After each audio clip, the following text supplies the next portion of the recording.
بسم الله الرحمن الرحيم، والصلاة والسلام على أشرف المرسلين. أيها الإخوة الكرام، ما زلنا على قناتنا على اليوتيوب. اليوم إن شاء الله سوف نتكلم عن دعاء طلب الرزق.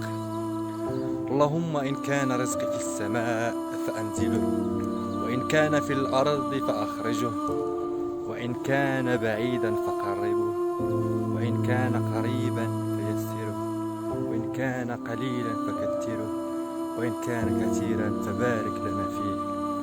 أيها الإخوة الكرام، مازلنا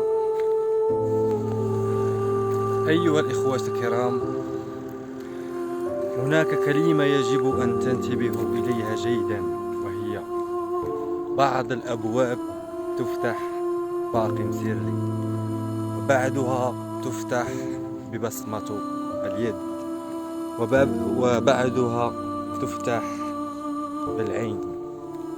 وأما بيبان السماوات تفتح بكلمة واحدة، وهي: يا رب. اجعل لسانك ثقيل بذكر الله. السلام عليكم.